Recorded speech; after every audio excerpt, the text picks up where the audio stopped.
que significa ter educação ambiental ou vivências ecológicas em uma escola. E eu vou falar sobre isso explicando um pouco do trabalho de assessoria ambiental pedagógica que eu presto nas escolas e nos diferentes lugares que me chamam, certo? E aí, a partir disso, também vai trazer uma ideia para vocês implementarem na escola algumas coisas. O que é que envolve esse universo todo, né? De apresentar a natureza para as crianças, de oferecer interação entre as crianças e a natureza. Então, meu nome é Ananda, esse é o canal do Vivências Ecológicas, do trabalho que eu desenvolvo chamado Despertar Vivências Ecológicas. Te inscreve para ficar sabendo sempre de todos os conteúdos novos que vão aparecer.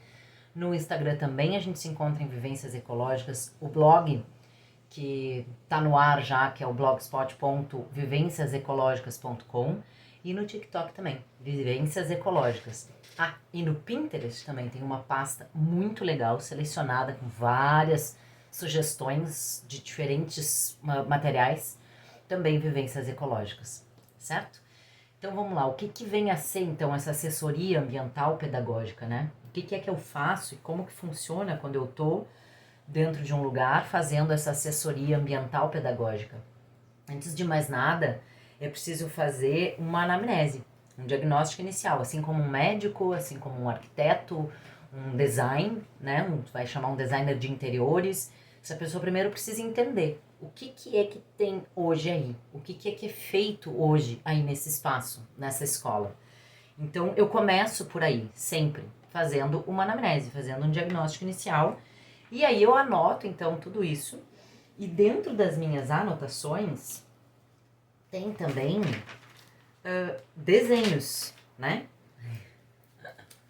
Que eu não sou mais desenhista, mas tem desenhos, certo? Primeiro eu faço no papel, né, esse rascunho inicial do que eu vou vendo, tirando da minha cabeça e colocando no papel, um rascunho ali na hora, e aí depois, dependendo do projeto, eu acabo passando para o computador e fazendo, né, uma planta, uma mínima mostra do que pode ser, né, uma mínima, para a pessoa ter uma mínima ideia do que pode vir a ser naquele espaço, com aquelas plantas, com aqueles materiais, com os elementos naturais que se tem ou que não se tem, que se deseja. Então, antes de mais nada, eu preciso conhecer o espaço, conversar com as pessoas. Que pessoas? Com as educadoras, com a equipe em geral de limpeza, das merendeiras, ter uma ideia do que é que vai ser feito ali. Às vezes é só com a diretora da escola, ou então com os profissionais que estão nessa associação, nessa instituição, na empresa. O que é que tem e o que se deseja e o que não se quer. Então eu preciso primeiro fazer essa leitura do espaço e das pessoas. Aí vem os desejos, né? Tem um próximo momento que vem os desejos, o que as pessoas desejam, o que as pessoas querem. Então, se for perguntar para os adultos, vai ser uma coisa, para as crianças vai ser outra, e aí a gente vai analisando a partir do espaço e das condições do espaço o que é possível e o que não é. Então, tem materiais, tem elementos que podem ficar na rua, por exemplo, que eles, em 1, 2, 3 anos, dependendo do material, vão começar a se degradar, vão começar a se desmanchar. E aí faz parte, ok, tá previsto isso, né? Aquela coisa do combinado. Combinado não sai caro. Então, se a gente tiver essa clareza, beleza. Ótimo, passou um caminhão, bem na hora, estão me ouvindo, né? Então, essa é uma coisa, assim. Então, se vocês desejam fazer isso na escola, ou na instituição, ou na empresa, ou no espaço que vocês tenham, aí no condomínio também, antes de mais nada é preciso olhar esse espaço, compreender esse espaço, desenha o espaço. Desenha. É fundamental. A gente começa desenhando, tá? Coloca no papel. Por mais que sejam desenhos como os meus, que são horríveis. Mas desenha antes de mais nada. E aí, a partir daí, então, os elementos vão surgindo, vão sendo inseridos, vão, né, fazendo parte, então, dessas ideias todas, do que se quer, do que se tem, enfim, tá? E aí, a partir disso, então, é preciso fazer uma leitura do clima, das condições, se a gente estiver falando de plantas e ou animais, minhocas e outros bichos que vocês desejem, enfim. Então, que é que eu tenho de sol, de água, de sombra, né? Quais são esses elementos e como que eles combinam, qual é o tempo que eles estão ali disponíveis, né, para o que se deseja. Então a primeira coisa é isso. E aí a gente tem os diferentes ambientes, certo? Então na maioria das vezes as pessoas pensam assim, educação ambiental, vivências ecológicas, a Nanda vai vir para implementar, ou a gente vai implementar uma horta e falar sobre resíduos. Gente, isso é muito pouco. Isso é quase nada perto de tudo que a gente pode fazer e perto de tudo que envolve oferecer para a criança esse contato, esse convívio, interação com a natureza, certo? Então, a gente tem, por exemplo, estudo dos espaços com natureza.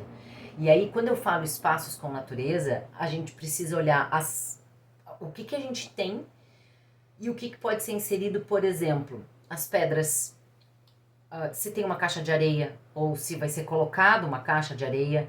Por que não uma caixa de terra? Um canto de terra que não tem planta para as crianças mexerem, cavocarem, fazerem buraco, barro, seja lá o que for. Por que não? Que terra eu uso? A terra que vocês tiverem disponível. Pode ser terra vermelha, terra de barranco, terra de pátio, desde que limpa, sem caco de vidro, sem resto de obra, sem caliça, essa coisa toda. Nós tem que ter esse olhar para essa qualidade do material. E aí, por que não oferecer? Aí, sim, é um canteiro de terra, é uma caixa de terra e não uma caixa de areia, né? Por que não? Mas tem os gatos. Gente, de novo, parem e pensem. Olhem para o espaço, desenhem e usando aquelas telas de pinteiro que se chama, que são telas plásticas, bem simples, que são fáceis, são baratas, fazendo uma moldura com pinos mesmo, sabe? Fazendo uma moldura nessa tela para colocar em cima da areia ou da terra durante a noite e de dia, se tira e deixa ela encostada numa parede, pronto, tá solucionado. Entende? É fazer essa mudança de perspectiva e do olhar, tá? Porque é um grande problema, né? Os gatos, quando a gente está falando de escolas e até de condomínios que tem areia disponível. Então isso é uma coisa, esses espaços com natureza. Por exemplo, um canteiro que tem árvores, ou um espaço que tem árvores e aí tem muita sombra embaixo, não dá para plantar, né? Uma horta não daria para plantar e ali naquele espaço não se sabe o que fazer. Gente, esse pode ser o canto das fadas para as crianças. Esse pode ser o canto do chá, da cozinha. Limpa embaixo, e aí quando eu digo limpa, tira tudo que pode machucar as crianças. Então, às vezes a planta tem um galho que está pendurado, que já está até morto, mas tem um galho, né, que pode machucar, pode bater a cabeça. Então, faz um olhar assim desse espaço e por que não tornar ele um lugar para as crianças brincarem, se esconderem de toquinha. Avaliem isso, né, desses espaços com natureza que é possível limpar, que é possível organizar, e talvez não precisa plantar nada, certo? Outra coisa, os espaços, e até agora eu tô falando dos espaços externos, a gente tem também os espaços internos, ou até uma sacada, uma janela com parapeito largo. Como que a gente olha para esse espaço e insere natureza ou mais natureza nele? Né? Então, se vocês têm uma sacada, um espaço, um terraço que pega muito sol, por exemplo, e que vocês gostariam que as crianças aproveitassem, ali pode ser um lugar para ter caixas fechadas com terra e ou areia dentro. Por que não? Então ficam bem fechadas, guardadas, fica, né, um aspecto legal e as crianças podem brincar, usar ali, e depois uma vassourinha já por perto para as crianças mesmo juntarem parte, né, do material que usaram. Se tem muito sol, vocês podem avaliar alguma planta que cresça rápido e que fique bem no sol. Num vasos de 40 centímetros, pode-se ter pequenas arvoretas, né, pequenos arbustos, e que sejam arbustos, pensem nisso, arbustos que tenham um uso, que sejam plantas que interajam com as crianças. Por exemplo, chás e temperos. Então, bora lá. A malva, ou malvão, ou pelargônio, é uma planta de crescimento muito rápido, muito rápido. Ela precisa de um apoio, ela não se estrutura sozinha, ela precisa de um apoio e ela vai crescendo, então ela pode ajudar a fazer sombra. O alecrim é uma outra planta que se desenvolve muito, adora o sol e, enfim, né, existem alecrins maiores que eu, o que não é muito difícil. O manjericão é outra planta que cresce, então a malva, ou pelargônia, ou malvão, ou alecrim. A lavanda não vai crescer muito, mas é uma planta super legal, que ama sol. O cidró, tá? Que é uma arvorezinha, tá? Tem o capim-cidró, o capim-cidreira. Eu tô falando do cidró, que é uma arvoreta, que é um arbusto. Mesma coisa, ele fica maior que eu, que também não é muito difícil, mas ele pode chegar até 2 metros de altura. Claro, vocês vão podando e vão deixando ele do tamanho que vocês querem, mas são plantas que vão crescer, vão ir para cima. E aí um último que eu recomendo também é o guaco, tá? O guaco tem um crescimento absurdo de rápido e ele adora estar no sol. E ele não tem as estruturas do maracujá, que são as gavinhas, sabe aquela molinha que o maracujá vai se prendendo, o chuchu também vai se prendendo? O guaco não tem. Ele precisa ser acomodado. Então você tem que ir lá de vez em quando e ir acomodando ele no meio de algum fio, de alguma cerquinha que vocês colocaram, de alguma estrutura, para ele se sustentar. E ele cresce muito rápido, fica bem no sol, fica super bem e vai fazer uma ótima de uma sombra, porque ele é bem denso, ele é bem cheio, bem recheado, certo?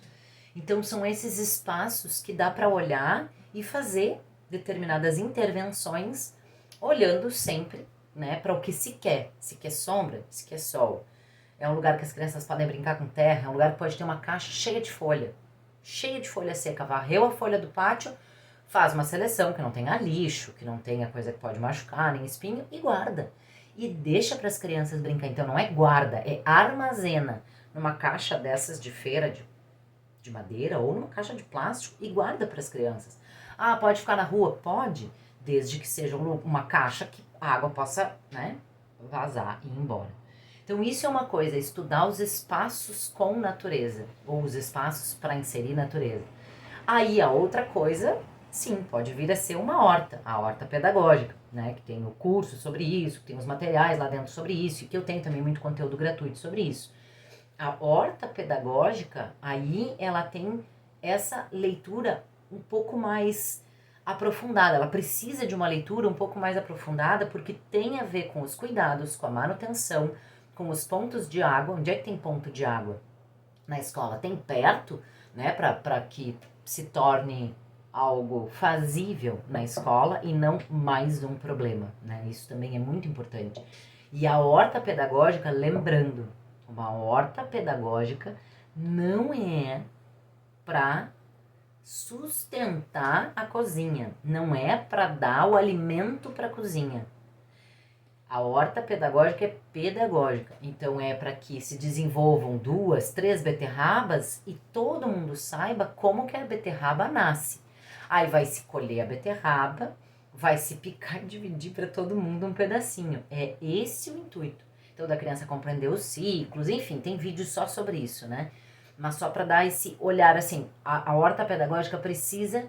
Tem um vídeo, inclusive uma aula gratuita, onde eu falo dos 7 aspectos principais na hora de construir uma horta pedagógica, tá?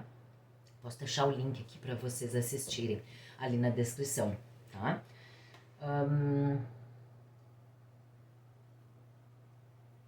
E só mais uma coisa sobre a horta pedagógica, que eu falo nesse vídeo, mas só uma coisa.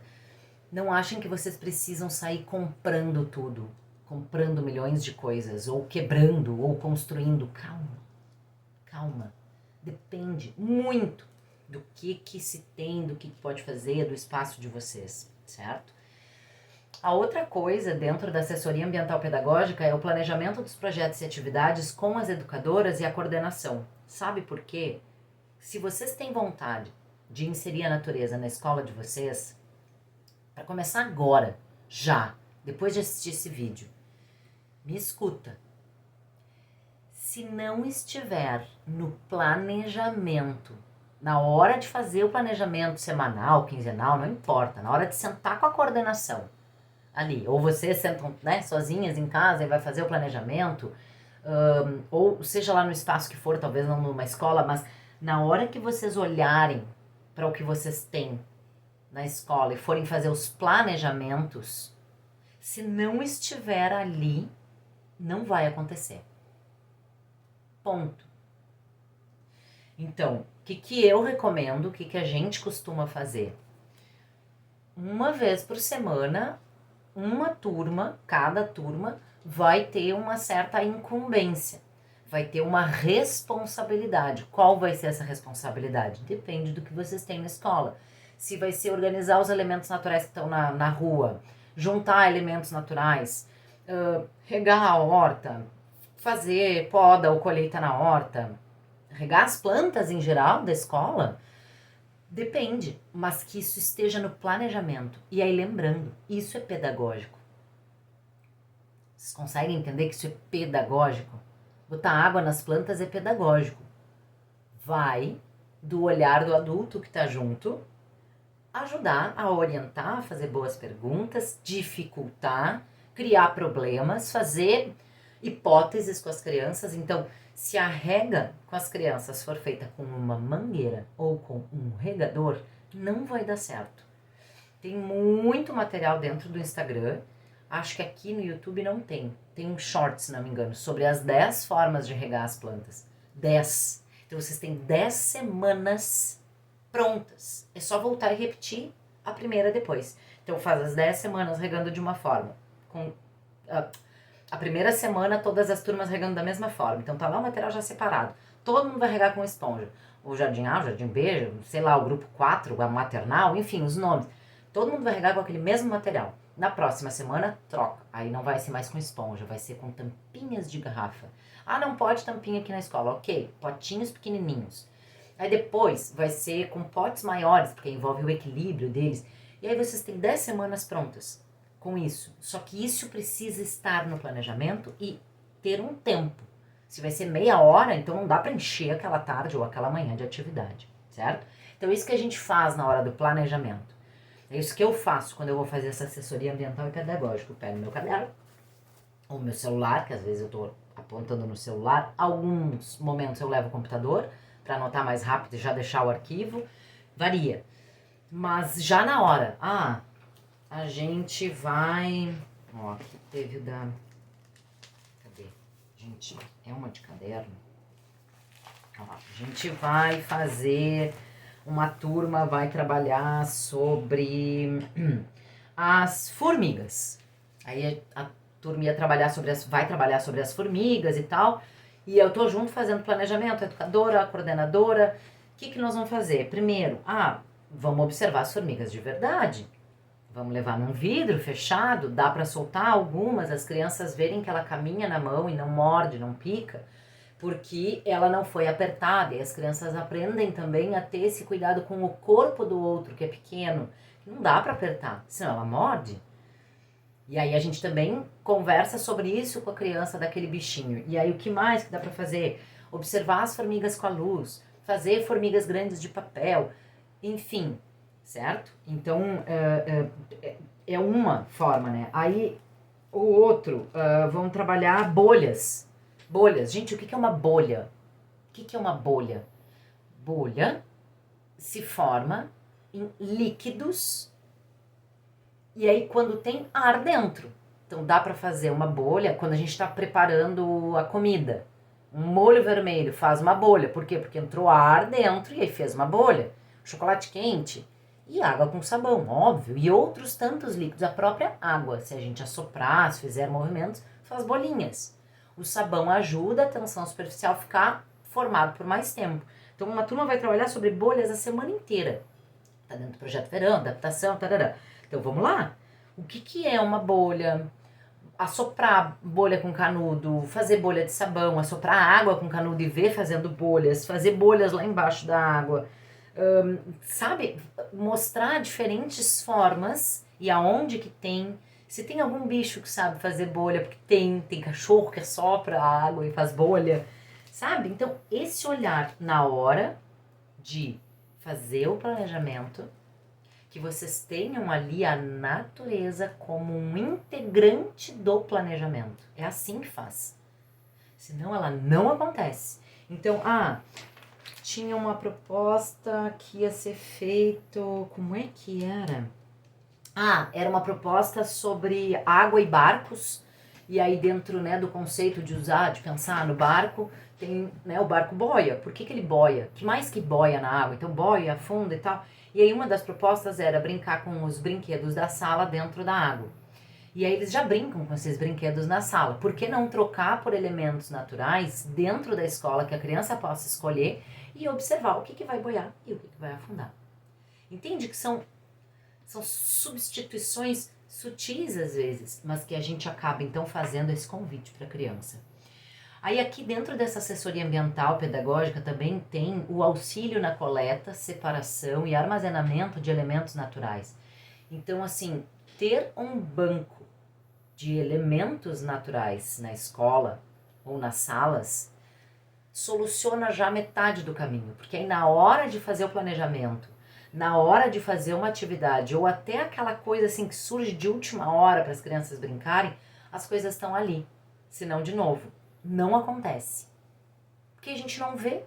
Como é que a gente vai lembrar se a gente não está acostumado? Imaginem garrafas de 5 litros, gente. Ou saquinhos de pano. Um com pinha, um com galho, um com folha, um com pedra, um com concha. Sabe? Palha de grama cortada. Enfim, aí a lista é gigante, né, desses elementos. Mas fazer isso. E aí experimentem convidar as famílias para trazer numa semana elementos naturais, certo? E aí, claro, tem a ver com esse armazenamento também. É uma coisa super importante de pensar, porque onde é que vai ser guardado? Não pode pegar mofo, não pode ficar na chuva, não, diferente das coisas que estão no pátio para as crianças brincarem. A gente está falando de um banco de elementos que vão ser usados para artesanato, para colagens, para propostas, para contagem das coisas, enfim, para diferenciação de tamanhos, né? Então, isso. Aí tem também um momento em que a gente vai olhar para as famílias. O que a gente pode proporcionar para as famílias brincarem junto e entenderem o que é feito nas escolas, o que é feito com as crianças, o que é feito com a equipe, para que as famílias vivenciem, tá? E, além das famílias, a equipe. Porque é completamente diferente a educadora que oferece uma proposta com argila para as crianças e ela tá ali, tirando foto, observando, cuidando, dando colo, acolhendo, e é uma loucura. E a professora brincando com a argila.